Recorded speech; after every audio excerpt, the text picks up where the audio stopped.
ओम शांति। दिनांक 8 नवंबर 2024। बाप दादा के साकार मधुर महावाक्य। मीठे बच्चे, तुम यह राजयोग की पढ़ाई पढ़ते हो राजाई के लिए। यह है तुम्हारी नई पढ़ाई। प्रश्न, इस पढ़ाई में कई बच्चे चलते चलते फेल क्यों हो जाते हैं? उत्तर, क्योंकि इस पढ़ाई में माया के साथ बॉक्सिंग है। माया की बॉक्सिंग में बुद्धि को बहुत कड़ी चोट लग जाती है। चोट लगने का कारण बाप से सच्चे नहीं हैं। सच्चे बच्चे सदा सेफ रहते हैं। ओम शांति। यह तो सब बच्चों को निश्चय होगा कि हम आत्माओं को परमात्मा बाप पढ़ाते हैं। 5000 वर्ष बाद एक ही बार बेहद का बाप आकर बेहद के बच्चों को पढ़ाते हैं। कोई नया आदमी यह बातें सुने तो समझ ना सके। रूहानी बाप, रूहानी बच्चे क्या होते हैं यह भी समझ नहीं सकते। तुम बच्चे जानते हो हम सभी ब्रदर्स हैं। वह हमारा बाप भी है, टीचर भी है, सुप्रीम गुरु भी है। तुम बच्चों को यह ज़रूर ऑटोमेटिकली याद रहेगा। यहाँ बैठे समझते होंगे सभी आत्माओं का एक ही रूहानी बाप है। सभी आत्माएं उसको याद करती हैं। कोई भी धर्म का हो, सभी मनुष्य मात्र याद ज़रूर करते हैं। बाप ने समझाया है, आत्मा तो सब में है ना। अब बाप कहते हैं, देह के सब धर्म छोड़ अपने को आत्मा समझो। अभी तुम आत्मा यहाँ पाठ बजा रही हो। कैसा पाठ बजाती हो वह भी समझाया गया है। बच्चे भी नंबरवार पुरुषार्थ अनुसार ही समझते हैं। तुम राजयोगी हो ना। पढ़ने वाले सब योगी ही होते हैं। पढ़ाने वाले टीचर के साथ योग ज़रूर रखना पड़ता है। एम ऑब्जेक्ट का भी मालूम पड़ता रहता। इस पढ़ाई से हम फलाना बनेंगे। यह पढ़ाई तो एक ही है।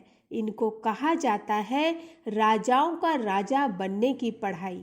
राजयोग है ना। राजाई प्राप्त करने के लिए बाप से योग, और कोई मनुष्य यह राजयोग कभी सिखला न सके। तुमको कोई मनुष्य नहीं सिखलाते हैं, परमात्मा तुम आत्माओं को सिखलाते हैं। तुम फिर औरों को सिखलाते हो। तुम भी अपने को आत्मा समझो। हम आत्माओं को बाप सिखलाते हैं। यह याद ना रहने से जौहर नहीं भरता है, इसलिए बहुतों की बुद्धि में नहीं बैठता। तो बाप हमेशा कहते हैं, योग युक्त हो, याद की यात्रा में रहकर समझाओ। हम भाई भाई को सिखलाते हैं। तुम भी आत्मा हो, वह सबका बाप टीचर गुरु है। आत्मा को देखना है। भल गायन है सेकंड में जीवन मुक्ति, परंतु इसमें मेहनत बहुत है। आत्म अभिमानी ना बनने से तुम्हारे वचनों में ताकत नहीं रहती, क्योंकि जिस प्रकार बाप समझाते हैं उस रीति कोई समझाते नहीं। कोई कोई तो बहुत अच्छा समझाते हैं। कौन कांटा है और कौन फूल है मालूम तो सब पड़ता है। स्कूल में बच्चे 5-6 दर्जा पढ़कर फिर ट्रांसफ़र होते हैं। अच्छे अच्छे बच्चे जब ट्रांसफ़र होते हैं तो दूसरे क्लास के टीचर को भी झट मालूम पड़ता है, यह बच्चे तीखे पुरुषार्थी हैं, इन्होंने अच्छा पढ़ा हुआ है, तब ऊंच नंबर में आए हैं। टीचर तो ज़रूर समझते होंगे ना। वह है लौकिक पढ़ाई। यहाँ तो वह बात नहीं, यह है पारलौकिक पढ़ाई। यहाँ तो ऐसे नहीं कहेंगे, यह पहले बहुत अच्छा पढ़कर आए हैं तब अच्छा पढ़ते हैं। नहीं, उस इम्तहान में तो ट्रांसफ़र होते हैं तो टीचर समझेंगे इसने पढ़ाई में मेहनत की है तब आगे नंबर लिया। यहाँ तो है ही नई पढ़ाई, जो पहले से कोई पढ़े हुए नहीं है। नई पढ़ाई है, नया पढ़ाने वाला है, सब नए हैं। नयों को पढ़ाते हैं। उनमें जो अच्छी रीति पढ़ते हैं तो कहेंगे यह अच्छे पुरुषार्थी हैं। यह है नई दुनिया के लिए नई नॉलेज और कोई पढ़ाने वाला तो है नहीं। जितना जितना जो अटेंशन देते हैं उतना ऊंच नंबर में जाते हैं।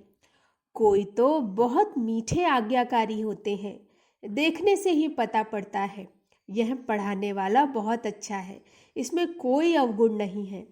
चलन से, बात करने से मालूम पड़ जाता है। बाबा पूछते भी सबसे हैं, यह कैसा पढ़ाते हैं, इनमें कोई खामी तो नहीं है। ऐसे बहुत कहते हैं कि हमारे पूछे बिगड़ समाचार कभी नहीं देना। कोई अच्छा पढ़ाते हैं, कोई शुरुड़ बुद्धि नहीं होते। माया का वार बहुत होता है, यह बाप जानते हैं। माया इन्हों को धोखा बहुत देती है। भल 10 वर्ष भी पढ़ाया है, परंतु माया ऐसी जबरदस्त है, देह अहंकार आया और यह फंसा। बाप समझाते हैं जो भी पहलवान है उन पर माया की चोट लगती है। माया भी बलवान से बलवान होकर लड़ती है। तुम समझते होंगे बाबा ने जिसमें प्रवेश किया है यह नंबर 1 है। फिर नंबर वार तो बहुत है ना। बाबा मिसाल करके 1-2 का देते हैं, होते तो नंबर वार बहुत हैं। जैसे दिल्ली में गीता बच्ची बहुत होशियार है बच्ची बड़ी मीठी। बाबा हमेशा कहते हैं गीता तो सच्ची गीता है। मनुष्य वह गीता पढ़ते हैं परंतु यह नहीं समझते हैं कि भगवान ने कैसे राजयोग सिखाकर राजाओं का राजा बनाया था। बरोबर सतयुग था तो एक ही धर्म था। कल की बात है। बाप कहते हैं कल तुमको इतना साहूकार बनाकर गया, तुम पद्मा पदम भाग्यशाली थे। अब तुम क्या बन गए हो? तुम फील करते हो ना? उन गीता सुनाने वालों से कोई को फीलिंग आती है क्या? जरा भी नहीं समझते।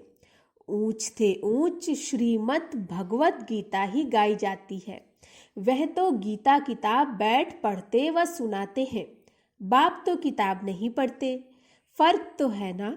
उनकी याद की यात्रा तो है ही नहीं, वह तो नीचे गिरते ही रहते हैं। सर्वव्यापी के ज्ञान से सब देखो कैसे बन गए हैं। तुम जानते हो कल्प कल्प ऐसे ही होता है। बाप कहते हैं तुमको सिखलाकर विषय सागर से पार कर देते हैं। कितना फर्क है। शास्त्र पढ़ना तो भक्ति मार्ग हुआ ना। बाप कहते हैं यह पढ़ने से मेरे से कोई नहीं मिलते। वह समझते हैं कोई भी तरफ जाओ पहुंचना तो सबको एक ही जगह है। कभी कहते हैं भगवान किस न किस रूप में आकर पढ़ाएंगे। जब बाप को आकर पढ़ाना है तो फिर तुम क्या पढ़ाते हो? बाप समझाते हैं गीता में आटे में नमक मिसल कोई राइट अक्षर है जिसमें तुम पकड़ सकते हो। सतयुग में तो कोई भी शास्त्र आदि होते ही नहीं। यह है ही भक्ति मार्ग के शास्त्र। ऐसे नहीं कहेंगे कि यह अनादि है, शुरू से चले आते हैं। नहीं, अनादि का अर्थ नहीं समझते। बाप समझाते हैं यह तो ड्रामा अनादि बरोबर है। तुमको बाप राजयोग सिखलाते हैं। बाप कहते हैं अभी तुमको सिखलाता हूँ फिर गुम हो जाता हूँ। तुम कहेंगे हमारा राज्य अनादि था। राज्य वही है, सिर्फ पावन से बदल पतित होने से नाम बदल जाता है। देवता के बदले हिंदू कहलाते हैं तो आदि सनातन देवी देवता धर्म के ना। जैसे दूसरे सतो प्रधान से सतो रजो तमो में आते हैं, तुम भी ऐसे उतरते हो। रजो में आते हो तो अपवित्रता के कारण देवता के बदले हिंदू कहलाते हो। नहीं तो हिंदू हिंदुस्तान का नाम है। तुम असल में तो देवी देवता थे ना। देवताएं सदैव पावन होते हैं। अभी तो मनुष्य पतित बन गए हैं तो नाम भी हिंदू रख दिया है। पूछो हिंदू धर्म कब किसने रचा तो बता नहीं सकेंगे। आदि सनातन देवी देवता धर्म था जिसको पैराडाइज आदि बहुत अच्छे अच्छे नाम देते हैं। जो पास्ट हुआ है वह फिर रिपीट होता है। इस समय तुम शुरू से लेकर अंत तक सब जानते हो। जानते जाएंगे तो जीते रहेंगे, जानते जाएंगे तो जीते रहेंगे। कई तो मर भी जाते हैं। बाप का बनते हैं तो माया की युद्ध चलती है। युद्ध होने से ट्रेटर बन पड़ते हैं। रावण के थे, राम के बने। फिर रावण राम के बच्चों पर जीत पहन अपनी तरफ ले जाता। कोई बीमार हो पड़ते हैं, फिर न वहाँ के रहते न यहाँ के रहते, न खुशी है न रंज, बीच में पड़े रहते हैं। तुम्हारे पास भी बहुत हैं जो बीच में हैं। बाप का भी पूरा नहीं बनते, रावण का भी पूरा नहीं बनते। अभी तुम हो पुरुषोत्तम संगम युग पर। उत्तम पुरुष बनने के लिए पुरुषार्थ कर रहे हो। यह बड़ी समझने की बातें हैं। बाबा पूछते हैं, हाथ तो बहुत बच्चे उठाते हैं, परंतु समझा जाता है बुद्धि नहीं है।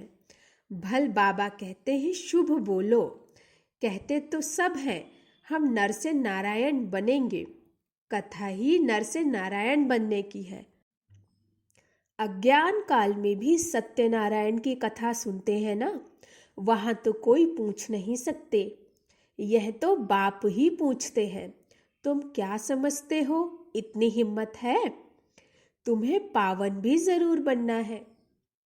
कोई आते हैं तो पूछा जाता है, इस जन्म में कोई पाप कर्म तो नहीं किए हैं? जन्म जन्मांतर के पापी तो हो ही। इस जन्म के पाप बता दो तो हल्के हो जाएंगे, नहीं तो दिल अंदर खाता रहेगा। सच बतलाने से हल्के होंगे। कई बच्चे सच नहीं बताते हैं तो माया एकदम जोर से घूंसा मार देती है। तुम्हारी बड़ी कड़ी बॉक्सिंग है, उस बॉक्सिंग में तो शरीर को चोट लगती है, इसमें बुद्धि को बहुत चोट लगती है। यह बाबा भी जानते हैं। यह ब्रह्मा कहते हैं, मैं बहुत जन्मों के अंत का हूँ। सबसे पावन था, अभी सबसे पतित हूँ, फिर पावन बनता हूँ। ऐसे तो नहीं कहता हूँ कि मैं महात्मा हूँ। बाप भी खातिरी देते हैं, यह सबसे जास्ती पतित है। बाप कहते हैं, मैं पराये देश पराये शरीर में आता हूँ। इनके बहुत जन्मों के अंत में मैं इनमें प्रवेश करता हूँ, जिसने पूरे 84 जन्म लिए हैं। अब यह भी पावन बनने का पुरुषार्थ करते हैं। खबरदार भी बहुत रहना होता है। बाप तो जानते हैं ना, यह बाबा का बच्चा बहुत नजदीक है। यह तो बाप से जुदा कभी हो नहीं सकता। ख्याल भी नहीं आ सकता कि छोड़कर जाऊं। एकदम हमारे बाजू में बैठा है। मेरा तो बाबा है ना, मेरे घर में बैठा है। बाबा जानते हैं, हंसी कुड़ी भी करते हैं। बाबा आज हमको स्नान तो कराओ, भोजन तो खिलाओ। मैं छोटा बच्चा हूँ, बहुत प्रकार से बाबा को याद करता हूँ। तुम बच्चों को समझाता हूँ, ऐसे ऐसे याद करो। बाबा आप तो बहुत मीठे हो, एकदम हमको विश्व का मालिक बना देते हो। यह बात और किसकी बुद्धि में हो न सके। बाप सबको रिफ्रेश करते रहते हैं। सब पुरुषार्थ तो करते हैं, परंतु चलन भी ऐसी होना, भूल हो जाए तो झट लिखना चाहिए, बाबा हमसे यह भूल हो जाती है। कोई कोई लिखते भी हैं, बाबा हमसे यह भूल हुई, माफ करना। हमारा बच्चा बनकर फिर भूल करने से 100 गुना वृद्धि हो जाती है। माया से हारते हैं तो फिर वहीं के वहीं बन जाते। बहुत हारते हैं। यह बड़ी बॉक्सिंग है, राम और रावण की लड़ाई है। दिखाते भी हैं बंदर सेना ली। यह सब बच्चों का खेल बना हुआ है। जैसे छोटे बच्चे बेसमझ होते हैं ना, बाप भी कहते हैं यह तो इन्हों की पाई पैसे की बुद्धि है। कहते हैं हर एक ईश्वर का रूप है, तो हर एक ईश्वर बन क्रिएट भी करते हैं, पालना करते हैं, फिर विनाश भी कर देते। अब ईश्वर कोई का विनाश थोड़े ही करते हैं। यह तो कितनी अज्ञानता है। इसलिए कहा जाता है गुड़ियों की पूजा करते रहते हैं। वंडर है। मनुष्यों की बुद्धि क्या हो जाती है, कितना खर्चा करते हैं। बाप उलाहना देते हैं, हम तुमको इतना बड़ा बनाकर गया, तुमने क्या किया? तुम भी जानते हो हम सो देवता थे, फिर चक्र लगाते हैं। अभी हम ब्राह्मण बने हैं, फिर हम सो देवता बनेंगे। यह तो बुद्धि में बैठा हुआ है ना। यहाँ बैठते हो तो बुद्धि में यह नॉलेज रहनी चाहिए। बाप भी नॉलेजफुल है ना। रहते भल शांति धाम में है, फिर भी उनको नॉलेजफुल कहा जाता है। तुम्हारी भी आत्मा में सारी नॉलेज रहती है ना। कहते हैं इस ज्ञान से हमारी आंख खुल गई। बाप तुमको ज्ञान के चक्षु देते हैं। आत्मा को सृष्टि के आदि मध्य अंत का पता पड़ गया है। चक्र फिरता रहता है। ब्राह्मणों को ही स्वदर्शन चक्र मिलता है। देवताओं को पढ़ाने वाला कोई होता नहीं, उनको शिक्षा की दरकार नहीं। पढ़ना तो तुमको है, जो फिर तुम देवता बनते हो। अब बाप बैठ यह नई नई बातें समझाते हैं। यह नई पढ़ाई पढ़कर तुम ऊंच बनते हो। First so last, last so first. यह पढ़ाई है ना। अभी तुम समझते हो बाबा हर कल्प आकर पतित से पावन बनाते हैं, फिर यह नॉलेज खलास हो जाएगी।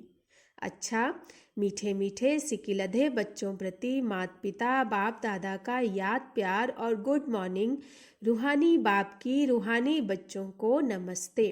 हम रूहानी बच्चों की रूहानी बाप दादा को नमस्ते नमस्ते नमस्ते। गुड मॉर्निंग बाबा। धारणा के लिए मुख्य सार, बहुत बहुत आज्ञाकारी मीठा होकर चलना है। देह अहंकार में नहीं आना। बाप का बच्चा बनकर फिर कोई भी भूल नहीं करनी है। माया की बॉक्सिंग में बहुत बहुत खबरदार रहना है।